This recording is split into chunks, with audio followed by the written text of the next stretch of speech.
Good morning good morning good morning to all my dear students. So भाई हम लोग बात कर रहे थे लास्ट टॉपिक में स्ट्रिंग रिलेटेड क्वेश्चंस की, और स्ट्रिंग रिलेटेड क्वेश्चंस की हमने बहुत ही अच्छी तरीके से तैयारी कर ली थी। सारे क्वेश्चंस मैंने करवा दिए थे जितने भी बनते हैं। एक अच्छा सा क्वेश्चन और कराता हूँ उस पर, ठीक है, क्योंकि मैंने आपको बोला था कि भाई एक क्वेश्चन और कराऊंगा, और वो किस वाले मेथड पे कराऊंगा, वो आपको मैंने बोला था कि Q square directly proportional to X cube वाले मेथड पे। चलो भाई, Q square is directly proportional to X cube. Actual में ये वाली वैल्यू आई कहाँ से? तो भाई ये वाली वैल्यू कहाँ से आई? याद करो भाई, वंस अपॉन ए टाइम हमने टेन थीटा निकाला था, है ना, और टेन थीटा की वैल्यू रखी थी हमने x upon 2l। Is that clear? तो भाई वहीं से आई है ये। याद करो, हमने tan theta is equals to निकाला था F E upon M ji. Is that clear? F E क्या निकाला था? K Q square upon of X square और अपॉन में एम जी। तो भाई नीचे एम जी आ गई, इसमें कोई दिक्कत वाली बात नहीं है, ठीक है। ये वाली वैल्यू निकालती, फिर टेन थीटा बराबर क्या होता है? क्योंकि भाई आपको पता है ये इस तरह से, ये जो दो थी हमारे पास में, ये इस तरह से क्वेश्चंस थे, एम और क्यू का चार्ज होता था। अगर मैं इधर की बात करूँ तो क्या इधर में एफ ई फोर्स लग रहा था, नीचे में एम जी फोर्स लग रहा था, क्या यहाँ पे टेंशन आ रहा था, और ये थीटा था, ठीक है। और यहाँ से लेकर के यहाँ तक की जो दूरी थी वो x थी। अगर मैं यहाँ से यहाँ पे ये l है और ये क्या है, x है, ठीक है।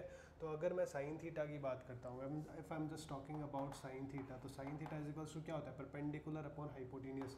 तो x/2 अपॉन l, तो that would be x/2l। Is that clear? तो ये भाई x/2l होता था, इसमें कोई दिक्कत वाली बात नहीं है। x/2l क्यों होता? क्यों? क्योंकि भाई x/2 ये हो गया और l ये, और ये कब होता? जब यहाँ पे थीटा होता, और थीटा सिग्निफिकेंट होता है तो भी यही चीज़ आती है। Is that clear? बट अगर मैं बोलूँ if theta is very very very very less then, या फिर मैं बोलूँ theta is approximately equal to 0 degree, that means sine theta is approximately equal to theta. That is sine theta is approximately equal to theta. तो भाई ये वाली बात हो जाती है, और अगर ये वाली होती है तो tan theta is approximately equal to theta, ठीक है। तो ये वाली चीज़ भी हो जाती है ना। अब अगर मैं यहाँ पे बोलता हूँ कि x is very very less then l, that means theta is very very small. हाँ या ना? बिल्कुल सही बात है। इस वाली चीज़ को भाई ध्यान से समझो, बहुत ही इंपॉर्टेंट चीज़ है, ठीक है। कब काम करेगी? जब थीटा बहुत स्मॉल दे रखा हो। क्या कब काम करेगी? जब थीटा बहुत स्मॉल दे रखा हो। तो भाई यहाँ पे टेन थीटा की बात करते हैं, बहुत स्मॉल दे रखा है, तो क्या टेन थीटा और साइन थीटा अप्रॉक्सीमेटली इक्वल होते हैं? साइन थीटा बराबर वो होता है, तो क्या मैं यहाँ पे x/2l is equals to K Q square upon X square M G लिख सकता हूँ? कोई दिक्कत वाली बात नहीं है जी, ठीक है। इसको सॉल्व कर लो। X cube is equals to K into 2l, ठीक है, और क्यू स्क्वायर और अपॉन में M G. Is that clear? ये पूरा का पूरा क्या है? कांस्टेंट है। तो क्या यहाँ से मैं बोल सकता हूँ X cube is directly proportional to Q square? हाँ या ना? Is that clear? तो ये वाली चीज़ भाई हमको यहाँ पे निकल करके आ गई है, इसमें कोई दिक्कत वाली बात नहीं है। इसी चीज़ के ऊपर में मैंने आपको बोला, क्यों करवाई मैंने ये वाली चीज़? ताकि आपको ध्यान रहे, ताकि अचानक से अगर कहीं पे क्वेश्चन आता भी है तो आप इजीली उसको कर पाओ, ठीक है। अब चलो, ये वाला क्वेश्चन कर लिया है तो इसकी बात भी कर लेते हैं, है ना। तो ये वाला क्वेश्चन क्या है? ध्यान से सुनना। क्वेश्चन ये है भाई कि ये दो इस तरह से दो स्ट्रिंग रिलेटेड ही चल रही है अभी तक क्वेश्चन, ठीक है। Is that clear? ये भाई अपना स्ट्रिंग रिलेटेड क्वेश्चन चल रहे हैं, है ना। यहाँ पे ये वाला पॉइंट है, यहाँ पे ये वाला पॉइंट है, ठीक है। तो ये क्या हो गया? x हो गया, है ना। यहाँ पे क्या आ गया भाई? थीटा आ गया। यहाँ पे क्या आ गया? थीटा आ गया। Is that clear? यहाँ पे क्या आ गया? m आ गया। यहाँ पे क्या हो गया? q आ गया। यहाँ पे क्या है? m है, और यहाँ पे क्या है? q चार्ज है। कोई दिक्कत वाली बात है नहीं है। इतना क्वेश्चन तो सबको समझ में आता है। इस वाले क्वेश्चन में कौन सी नई बात हो गई? ठीक है, तो नई बात ये है भाई कि अगर मान लो सपोज दैट मैं q की वैल्यू को कम करूं, मतलब q इज डिक्रीजिंग। सोचो, इफ q इज डिक्रीजिंग तो इस x पे क्या फर्क पड़ेगा? Is that clear? मीन्स अगर q डिक्रीज हो रहा है तो इस x पे और इसकी वैल्यू, भाई ऑब्वियस सी बात है, अगर मान लो आप q को लेस करोगे, ठीक है। क्यू को लेस करोगे तो इलेक्ट्रोस्टैटिक फोर्स क्या होता है, K Q square upon R square, is that clear.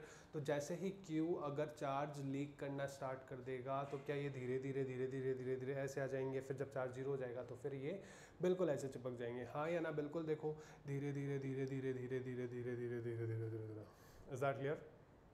ठीक है, तो पहले ये यहाँ पे थे इक्विलिब्रियम पोजीशन पे, अब ये यहाँ पे आ गए हैं इक्विलिब्रियम पोजीशन में, हाँ या ना। बिल्कुल सही बात है भाई, इज दैट क्लियर। तो ऑब्वियस सी बात है, मैंने यहाँ पे बोला charge leaks at constant rate, ठीक है। मैंने क्या बोला भाई, charge leaks at constant rate, मैंने ये वाली चीज़ बोली भाई, charge is leaking at constant rate. अच्छा constant rate, oh my God. तो फिर भाई मुझे ये बताओ what is the relation, so relation between v and x, ठीक है भाई। v वेलोसिटी, ऑब्वियस सी बात है, जब चार्ज लीक करेगा तो ये नीचे आएगा तो इसकी कोई ना कोई वेलोसिटी होगी, इज दैट क्लियर। तो वेलोसिटी और x में मेरे को रिलेशन बताओ कि इनमें रिलेशन इन द सेंस ये कैसे वेरी करेंगे, ये कैसे होगा, क्या किस तरह से फंक्शन के बीच में आएगा, ठीक है। तो ये वाली चीज़ अपन को कैलकुलेट करनी है। अब देखो ध्यान से, अगर ये वाला क्वेश्चन है, ट्राई मारना चाहो बिल्कुल स्क्रीन पॉज करो, ट्राई करो, कोई दिक्कत वाली बात नहीं है, ठीक है। बट अच्छे से समझो कॉन्सेप्ट्स को, समझो कॉन्सेप्ट्स को याद करो, उसके अकॉर्डिंग ही बिहेव करो, is that clear. This is the basic fundamental rule of physics.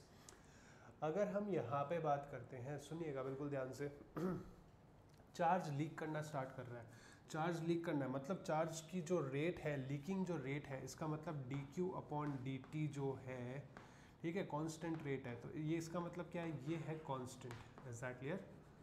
ये क्या है भाई, ये कांस्टेंट है। D Q upon D T क्या प्रोवाइडेड है हमको, कांस्टेंट प्रोवाइडेड है, इसमें कोई दिक्कत वाली बात नहीं है। It means D Q upon D T is constant, okay.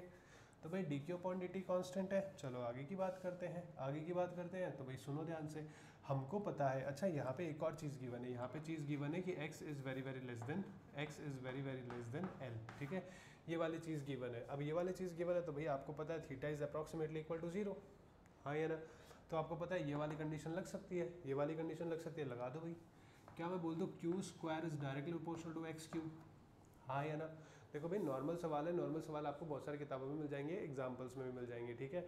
अपन बिल्कुल ही अच्छे क्वेश्चंस कर रहे हैं, ठीक है। तो Q square is directly proportional to क्या, एक्स क्यूब, ठीक है। अब अगर मैं बात करूँ क्यू डायरेक्टली प्रोपोर्शनल टू क्या हो गया, एक्स की पावर 3/2, हाँ या ना, बिल्कुल सही बात है। क्यू डायरेक्टली प्रोपोर्शनल टू क्या हो गया भाई, एक्स की पावर 3/2। क्योंकि मुझे रेट गिवन है, D Q upon D T given है, तो मैंने डिफरेंशिएशन कर लिया यहाँ से। तो D Q upon D T मैंने टाइम के रिस्पेक्ट में डिफरेंशिएशन किया, मुझे क्या मिल गया, 3/2 एक्स टू द पावर 1/2, ठीक है, और D x upon D T, is that clear. तो ये वाली चीज़ हो गई, ठीक है। D Q upon D T क्या है, कांस्टेंट है, बिल्कुल सही बात है, ठीक है।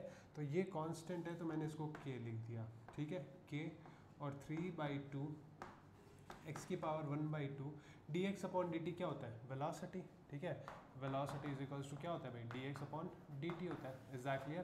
तो भाई ये वाली बात होगी, 3/2 भी कांस्टेंट है, तो क्या मैं ये बोल सकता हूँ ये सारा कांस्टेंट है, तो क्या मैं ये बोल सकता हूँ v directly proportional to 1/x की पावर 1/2, ये इधर आ जाएगा, बाकी सब तो कांस्टेंट है, तो कांस्टेंट है, डायरेक्टली प्रोपोर्शनल का साइन लगा हुआ ही है, तो क्या v directly proportional to x to the power -1/2, this is the final result, is that clear? This is the final result, v directly proportional to the x to the power -1/2, that means 1/√x के directly proportional है, ठीक है। So this is how we can solve these kind of stuff, okay? So बात करते हैं आगे की, अब आगे पढ़ते हैं भाई, आगे अपना जो भी है कुलाम्स लॉ अभी पूरा हुआ है ना, कुलाम्स लॉ के आगे की बात करेंगे, ओके। चलो भाई आगे की बात करते हैं। आगे क्या पढ़ेंगे हम, आगे हम बहुत अच्छी अच्छी बातें पढ़ेंगे।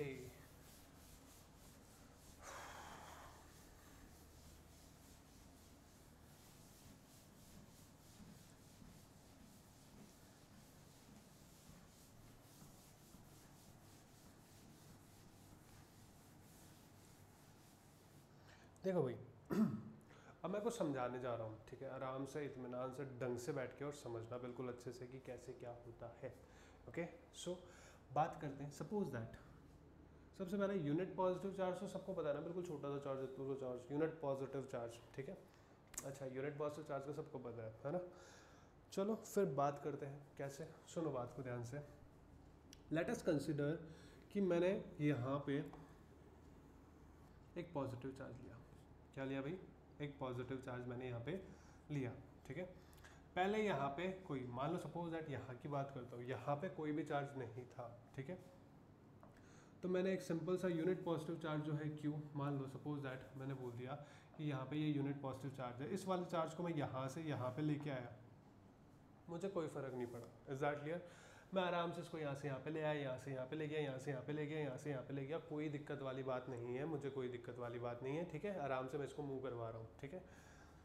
बट जब मैं यहाँ से पॉजिटिव चार्ज को यहाँ पे लेके आया ना, तो मुझे थोड़ा और ज़्यादा फोर्स, जैसे जैसे मैं पास आ रहा था वैसे वैसे मुझे और ज़्यादा और ज़्यादा और ज़्यादा और ज़्यादा फोर्स लगाना पड़ा। क्यों? क्योंकि ये पॉजिटिव जो है इस वाले यूनिट पॉजिटिव चार्ज पे रिपल्शन फोर्स लगा रहा है। कौन सी डायरेक्शन में? इस वाली डायरेक्शन में। Is that clear? हाँ या ना? ठीक है। अच्छा, अब मैं एक और लेके आऊँगा तो भी भाई ऑब्वियस सी बात है, मान लो सपोज दैट मैं यहाँ से यूनिट पॉजिटिव चार्ज लेके आऊँगा यहाँ पे, ठीक है। तो ये मुझे यहाँ से भाई फोर्स लगा रहा है, एग्जैक्टली इस वाले डायरेक्शन में ये इस पर फोर्स लगा रहा है। तो क्या इस वाले फोर्स के अपोजिट डायरेक्शन में मैं लेके आ रहा हूँ, ठीक है। तो ऑब्वियस सी बात है मुझे जोर तो आएगा, आएगा या नहीं आएगा? बिल्कुल आएगा। Is that clear? ठीक है। तो इसका मतलब ये है कि जब भी मैं किसी पॉजिटिव चार्ज के पास में यूनिट पॉजिटिव चार्ज को लेके जाता हूँ तो वो रिपल्शन फोर्स फील करवाता है और उस रिपल्शन फोर्स की वजह से मुझे रिटार्डेशन मिलता है। Is that clear? तो मुझे और ज़्यादा फोर्स लगाना पड़ता है। ये वाली बात क्लियर है? ओके, इतनी बात समझ में आती है। तो क्या मैं यहाँ से बेसिक सा फंडा ये बोल सकता हूँ कि जब ये पॉजिटिव चार्ज नहीं होता और तब मैं अगर एक यूनिट पॉजिटिव चार्ज लेके आता हूँ तो मुझे कोई दिक्कत नहीं होती। Is that clear? तो फिर बाद में मुझे कोई दिक्कत नहीं होती। क्यों? क्योंकि वहाँ पे जो ये जो सराउंडिंग है, ठीक है, इसमें कुछ भी नहीं है। Is that clear? बट जैसे ही मैं यहाँ पे ये वाला पॉजिटिव चार्ज रख देता हूँ तो क्या इसके आसपास का जो सराउंडिंग है वो क्या मॉडिफाई हो जाता है। Is that clear? और मॉडिफाई होकर के यूनिट पॉजिटिव चार्ज पे फोर्स लगाने लग जाता है, ठीक है। तो क्या मैं ये बोल सकता हूँ, अच्छा अब एक बात ये भी है कि इससे अगर मान लो यहाँ पे यूनिट पॉजिटिव चार्ज है तो उस पर कम फोर्स लग रहा होगा, ठीक है। यहाँ पे यूनिट पॉजिटिव चार्ज है उस पर ज़्यादा फोर्स लग रहा होगा, यहाँ पे और भी ज़्यादा फोर्स लग रहा होगा। Is that clear? बट इसका भी एक पर्टिकुलर एरिया है, उस एरिया में इफेक्टिव फोर्स लग रहा होगा। वैसे तो इसका फोर्स इनफाइनाइट तक लग रहा है। Is that clear? बट मैं बोलता हूँ कि भाई इतने इतने एरिया में इसका जो फोर्स है वो क्या लग रहा है भाई, वो एक पर्टिकुलर फाइनाइट कैटेगरी में लग रहा है। Is that clear? तो ये मतलब इतना इतना जो है, जैसे ही मैंने इस पॉजिटिव चार्ज को रखा तो ये इतना इतना जो सराउंडिंग है ये मॉडिफाई हो गया। जैसे suppose that consider one thing, मान लो जैसे कुछ घर होते हैं अपने, ठीक है, उनके घरों के बाहर लिखा हुआ है बिवेयर ऑफ डॉग्स। एग्जैक्टली, कुत्तों से सावधान। हाँ या ना? बिल्कुल सही बात है। क्यों? क्योंकि उनके घर में कुत्ता होता है। एग्जैक्टली। अगर मान लो ये वाला बोर्ड ना लगा हुआ हो तो क्या हम गेट खोल के फटाक से अंदर घुस जाते हैं? मान लो अपने दोस्त का घर है, एग्जैक्टली, तो हम आराम से अंदर घुस जाते हैं, उसमें कोई दिक्कत वाली बात नहीं होती। जैसे गेट खोला, गेट खोलती फटाक से अंदर, ठीक है। बट अगर ये वाला बोर्ड लगा हुआ है कुत्तों से सावधान, तो भाई पहले हम गेट को आराम से खोलेंगे यूँ, फिर बाद में अंदर देखेंगे भाई कुत्ता उत्ता है तो नहीं। इज दैट क्लियर और नॉट? ठीक है। फिर आराम से धीरे धीरे, क्या ये जो डर है यही तो ये रिटार्डेशन है। Is that clear? क्या कुत्ते की प्रेजेंस से क्या वो जो घर का जो सराउंडिंग है क्या मॉडिफाई हो रखा है? बिल्कुल हो रखा है। Is that clear? तो वो कुत्ते का फील्ड हो गया, क्योंकि कुत्ता उस वाले घर में घूम सकता है, बाहर रोड पे तो नहीं आ सकता ना। ये वाली बात क्लियर, क्योंकि गेट बंद कर रखा है। इज दैट क्लियर और नॉट? ठीक है। तो वो जो घर है उस घर के अंदर में कुत्ता आराम से घूम सकता है, विचरण कर सकता है, कोई दिक्कत वाली बात नहीं होती उसकी, वो ये इसका इलाका है, ठीक है। तो क्या मैं बेसिकली ये भी कह सकता हूँ कि ये पॉजिटिव चार्ज का ये वाला इलाका है। Is that clear? क्या मैं बोल दूँ ये वाला जो सराउंडिंग है ये मॉडिफाइड सराउंडिंग है? क्या बोल दूँ भाई? मॉडिफाइड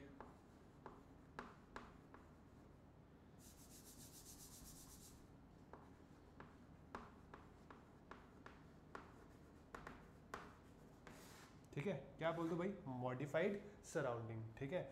अच्छा जी, ये वाली बात है। और इस मॉडिफाइड सराउंडिंग को मैंने एक नाम दे दिया। क्या नाम दे दिया भाई? ये इलेक्ट्रिक चार्ज है। इलेक्ट्रिक चार्ज का field, electric field. Is that clear? Electric charge का फील्ड क्या होगा?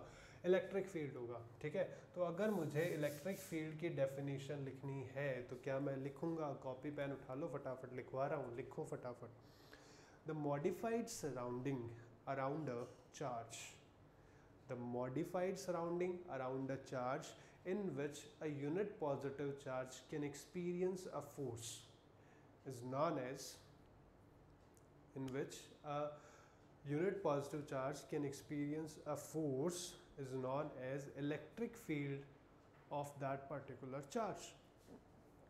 Is that clear? मतलब क्या, मतलब की बात ये कि द मॉडिफाइड, देखो भाई कैसे, ये पॉजिटिव चार्ज है, ठीक है। The modified surrounding around a charge in which a unit positive charge, suppose that ये वाला चार्ज यूनिट पॉजिटिव चार्ज है, ठीक है, in which a unit positive charge can experience a force is known as electric field. इसका मतलब ये वाली जो चीज़ है इसको मैंने क्या बोल दिया भाई, इसको मैंने बोल दिया electric field. Is that clear? ये वाली बात है भाई, इलेक्ट्रिक फील्ड बोल दिया मैंने, कोई दिक्कत वाली बात है नहीं है, बात समझ में आ रही है, ठीक है। मैंने क्या बोला, the modified surrounding around a charge in which a unit positive charge can experience a force, can experience a force is known as electric field of that particular charge, is known as electric field of that particular charge। बात समझ में आई? तो ये तो basically बात हुई electric field की। Electric field नाम आते ही बात चमक जानी चाहिए मॉडिफाइड सराउंडिंग। क्या चमकना चाहिए? Modified surrounding. Is that clear और नॉट? जैसे ही इलेक्ट्रिक फील्ड नाम आया इसका मतलब किसी ना किसी चार्ज के चारों तरफ का मॉडिफाइड सराउंडिंग है ये।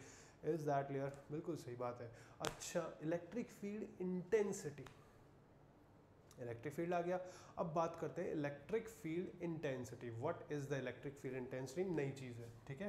तो भाई बात करेंगे electric field intensity. Clear? Electric field intensity, इसको ई से रिप्रेजेंट करते हैं, ठीक है। ये एक वेक्टर क्वांटिटी होती है। Is that clear? अब इलेक्ट्रिक फील्ड इंटेंसिटी को भी समझो भाई आराम से। सपोज दैट जब आज तो तुम ऑनलाइन पढ़ रहे हो, ठीक है, जब तुम अपने क्लास में पढ़ते रहते हो तो जैसे ही मान लो क्लास में तुम लोग आराम से अपनी बकवास कर रहे हो, कोई दिक्कत वाली बात नहीं है, ठीक है। जैसे टीचर एब्सेंट है, ठीक है, टीचर नहीं है क्लास में, तो ऑब्वियस सी बात है you are talking with your friend, ठीक है। तो तुम लोग आपस में अपनी बता रहे, बोला और भाई क्या हाल चाल है, क्या कोई दिक्कत वाली बात नहीं है ना, ऐसे इस तरह की बातें चल रही है ना। बातें तो तुम्हें पता ही है बहुत सारी आती है ना, ठीक है। तो कई बच्चे सोच रहे होंगे बोल सर क्यों सेंडी कर रहे हो, है ना। चलो कोई ना, दिन याद आ रहे होंगे वाले, है ना। तो भाई बात सुनो ध्यान से, क्या होता है, listen me very carefully, don't worry, यहाँ पे ही तुम्हारा एकदम क्लासरूम वाला सा माहौल है, कोई दिक्कत वाली बात नहीं है। बात करता हूँ मैं किसकी, इलेक्ट्रिक फील्ड की, ठीक है। तो टीचर आता था, जैसे टीचर क्लास में आया, मान लो खड़ूस टीचर आ गया, है ना, सारे मेरी तरह थोड़ी ना होते हैं। Is that clear? खड़ूस टीचर आ गया, मान लो सपोज दैट, बहुत ही ज़्यादा खड़ूस, वैसे मैं भी बहुत खड़ूस हूँ, ऐसी कोई बात नहीं है ना।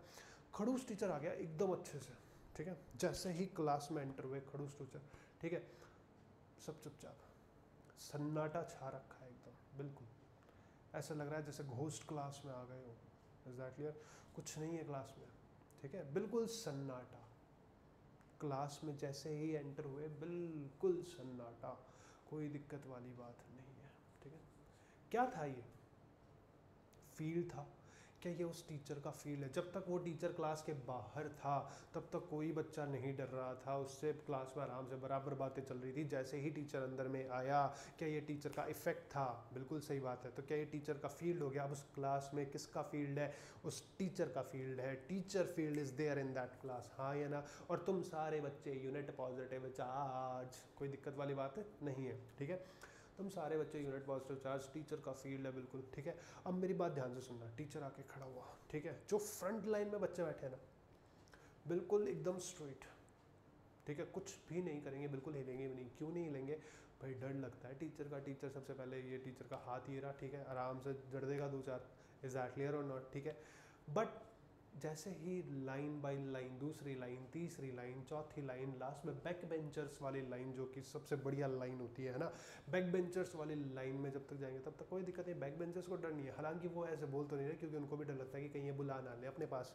Is that clear? But still वो बेंच के नीचे से कुछ भी दे सकते हैं, कुछ भी कर सकते हैं, ठीक है, या फिर मान लो पीछे खेल भी रहे हैं तो किसको क्या पता लगना है, इज दैट क्लियर और नॉट। तो बात ये है कि जैसे जैसे दूरी बढ़ेगी वैसे वैसे उस खतरनाक मास्टर का इफेक्ट भी क्या होगा, कम होगा। क्या होगा, कम होगा, इज दैट क्लियर। पर पास में बैठे वाले को बहुत ज़्यादा ज़बरदस्त डर लगेगा, इज दैट क्लियर। तो ये डर, डर क्या चीज़ है, ये डर ही तो वो फोर्स है, इज दैट क्लियर। हाँ या ना। क्या तुम लोग सारे फील्ड में कुछ ना कुछ फोर्स फील कर रहे हो। मैंने यही तो बोला था, modified surrounding in which a unit positive charge experiences a force is known as electric field of that particular charge. हाँ या ना, यही तो बोला था। तो अगर ये क्लास है, यहाँ पे टीचर है, तो क्या सारे के सारे स्टूडेंट्स एक फोर्स फील करेंगे, करेंगे या नहीं करेंगे। बहुत पास वाला जो स्टूडेंट होगा ज़्यादा फोर्स फील करेगा, बहुत दूर वाला जो स्टूडेंट होगा कम फोर्स फील करेगा, पर फोर्स तो फील करेगा ही करेगा, इज दैट क्लियर। तो इलेक्ट्रिक फील्ड इंटेंसिटी क्या होती है, इलेक्ट्रिक फील्ड इंटेंसिटी की बात ये होती है, it is the force experienced, it is the force experienced by a unit positive charge situated inside the electric field of a particular charge. Is that clear? The force experienced by a unit positive charge situated inside the electric field of a particular charge is known as electric field intensity at that point of that particular charge। ठीक है, देखो भाई कुछ भी रटना नहीं है, definition को भी रटना नहीं है, समझो भाई क्या है। क्या भाई यहाँ पे मैंने बोला, यहाँ पे मैंने बोला, यहाँ पे मान लो क्यू चार्ज आया, क्या चार्ज आया, क्यू चार्ज आया, ठीक है, ये पॉजिटिव चार्ज है, इस पर इधर की तरफ फोर्स लग रहा है, क्या लग रहा है भाई, फोर्स लग रहा है, इसमें कोई दिक्कत वाली बात नहीं है, ठीक है। ये पॉजिटिव चार्ज है, ठीक है, ये पॉजिटिव चार्ज कैपिटल क्यू है, कोई दिक्कत वाली बात नहीं है, ठीक है, इज दैट क्लियर। अब मेरी बात सुनो भाई ध्यान से, ये कैपिटल क्यू है, इन दोनों के बीच की डिस्टेंस मान लो आर है, ठीक है, और कुछ भी नहीं बोल रहा हूँ मैं, इज दैट क्लियर। तो ये इस तरह से है, ठीक है।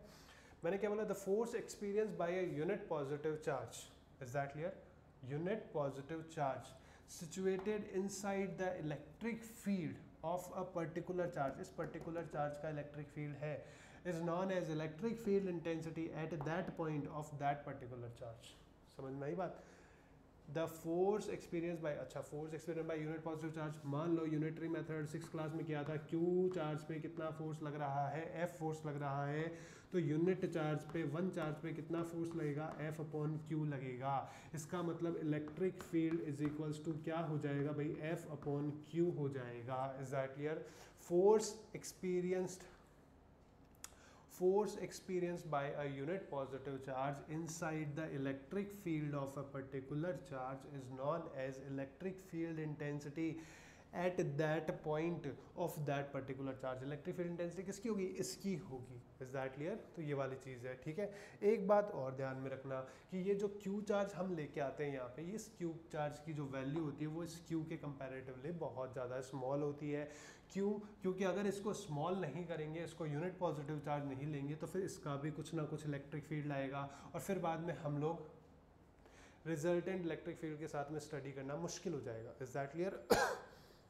इन केसेस को बाद में तो हम लोग आराम से ले लेते हैं, ठीक है, इन केसेस को बाद में तो हम लोग आराम से कर लेते हैं, है ना। बट यहाँ पे जो ये वाली चीज़ें हैं, ये वाली चीज़ें ऐसे करना मुश्किल होता है, इसलिए हम लोग अलग अलग सॉल्व करते हैं। इसलिए मैंने इसके इफेक्ट को ही भाई मान लो सपोज दैट यार कि मास्टर कैसा भी हो, कोई दिक्कत वाली बात नहीं, इसको इस वाले एग्जाम्पल से समझो, ठीक है। मान लो एक खड़ूस मास्टर आया क्लास के अंदर में, खड़ूस मास्टर आया, कोई दिक्कत वाली बात नहीं है, ठीक है, और उसने क्वेश्चन पूछा एक ऐसे पक्षी का नाम बताओ जो उड़ता है, इज दैट क्लियर। क्या पूछा उसने, एक ऐसे पक्षी का नाम बताओ जो उड़ता है। आगे वाले को डर लग रहा था, आगे वाले को आता था, आगे वाला फटाक से बोल देता, बट उसको भी पता है कि आगे वाले को तो आता है, क्योंकि तभी तो वो आगे बैठा है। Is that clear? क्योंकि मेरा इतना खौफ है ऐसे, कोई आगे थोड़ी ना बैठ जाएगा। Is that clear? वो सीधा बैक बेंचर से पूछता है, खड़ा हो जा भाई, कोई दिक्कत वाली बात नहीं है। बैक बेंचर खड़ा हो जाता है, ठीक है। उससे पूछता है कोई ऐसे पक्षी का नाम बता जो उड़ सकता है। बैक बेंचर बोलता है सर हाथी। अब बताओ हाथी उड़ सकता है क्या? खड़ूस मास्टर को गुस्सा आता है, कोई दिक्कत वाली बात नहीं है, वो उसको मारने के लिए दौड़ता है, कोई दिक्कत वाली बात नहीं है। आगे वाले बंदे को, आगे वाला जो बंदा है वो परिस्थिति को भाप जाता है और वो उसको बोलता है सर इसके पिताजी डॉन है, इसके पापा डॉन है। Is that clear? इसके पापा डॉन है। डॉन है तो कोई बात नहीं बेटा, हाथी भी उड़ता है, हाथी बहुत अच्छा उड़ता है, कोई दिक्कत नहीं है। मास्टर जी के तेवर बदल गए, हाँ या ना? बात समझ में आई कि नहीं आई? Is that clear? इसीलिए ये वाला जो चार्ज है इसको यूनिट पॉजिटिव चार्ज लिया गया है। अगर ये भी अच्छी खासी इलेक्ट्रिक फील्ड वाला हुआ तो इसकी खुद की इलेक्ट्रिक फील्ड डिस्टर्ब हो जाएगी। Is that clear? तो वो तो फिर कॉम्बिनेशन आ गया ना। बट अभी तो हम ये कर रहे हैं ना, इलेक्ट्रिक फील्ड इंटेंसिटी कितनी होती है, हाँ या ना? और इलेक्ट्रिक फील्ड इंटेंसिटी किसकी, इसकी बात कर रहे हैं। इज दैट क्लियर और नॉट? तो यही चीज़ है ना? तो भाई मैंने क्या बोल दिया, यहाँ पे एक छोटी सी चीज़ लगा देते हैं, limit Q tending to zero. अब यहाँ पे बात समझना, Q टेंडिंग टू जीरो, इस Q टेंडिंग टू जीरो, कई बच्चे सोचेंगे सर Q को तो जीरो कर दिया, इलेक्ट्रिक फील्ड इंटेंसिटी तो इनफाइनाइट आ गई। भाई खड़ूस मास्टर इतना भी के बहुत भयंकर हो गया क्या? इज दैट क्लियर और नॉट? ऐसा कुछ नहीं है। Q tending to zero, Q tending to zero का मतलब होता है Q की वैल्यू जीरो नहीं है। Q की वैल्यू 0.000001 हो सकती है या 0.00002 हो सकती है। Is that clear? But still it is a very small value, हाँ या ना? बिल्कुल सही बात है, कोई दिक्कत वाली बात है नहीं है, ठीक है। मतलब Q की वैल्यू जीरो नहीं है, जीरो के अलावा थोड़ी सी भाई जीरो को अप्रोच करने वाली, मतलब अप्रोक्सीमेटली इक्वल टू जीरो हो सकती है। ये वाली बात क्लियर है? मतलब बहुत छोटी वैल्यू होती है, ठीक है। तो E बराबर क्या हो जाएगा, limit Q tending to zero F upon Q। This is the true statement of electric field intensity, हाँ या ना? बात चमकी कि नहीं चमकी? बिल्कुल सही बात है, कोई दिक्कत वाली बात नहीं है, ठीक है। यहाँ पे भाई ये वाली बात कर देते हैं, इसमें कोई समस्या नहीं आती है, ठीक है। वैसे भी यहाँ पे जो चार्जेस लेते हैं अपन माइक्रो कूलाम, नैनो कूलाम ऐसे ही लेते हैं, उसमें भी कोई समस्या वाली बात नहीं है, ठीक है। तो ये भाई पूरा था इलेक्ट्रिक फील्ड और इलेक्ट्रिक फील्ड इंटेंसिटी के बारे में। किस किस के बारे में? इलेक्ट्रिक फील्ड और इलेक्ट्रिक फील्ड इंटेंसिटी के बारे में। चलो भाई बात कर लेते हैं, और बात कर लेते हैं थोड़ी सी। Electric field intensity, what is the unit of electric field intensity? इसकी यूनिट क्या होती है भाई? फोर्स पर यूनिट चार्ज है, तो ऑब्वियस बात है F अपॉन Q है, ठीक है। तो क्या न्यूटन पर कूलाम हो जाएगी, हाँ या ना? बिल्कुल सही बात है, न्यूटन पर कूलाम हो गई। डायमेंशनल फार्मूला की बात कर लो, m1 L1 T-2, ठीक है। kg मीटर पर सेकेंड स्क्वायर न्यूटन का होता है। कूलाम का क्या होता है? A1 इंटू T1, ठीक है। इसको सॉल्व कर लो, क्या मिल जाएगा? m1 L1 T-3 A-1। This is the electric field intensity का डायमेंशनल फार्मूला, ठीक है। और क्या बोलते हैं? Electric field intensity is a vector quantity. कैसी क्वांटिटी है भाई? वेक्टर क्वांटिटी होती है। Electric field intensity is a vector quantity, ठीक है। And its direction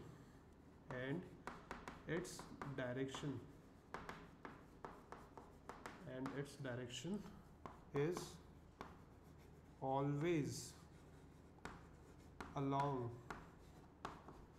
the direction of Coulomb's force।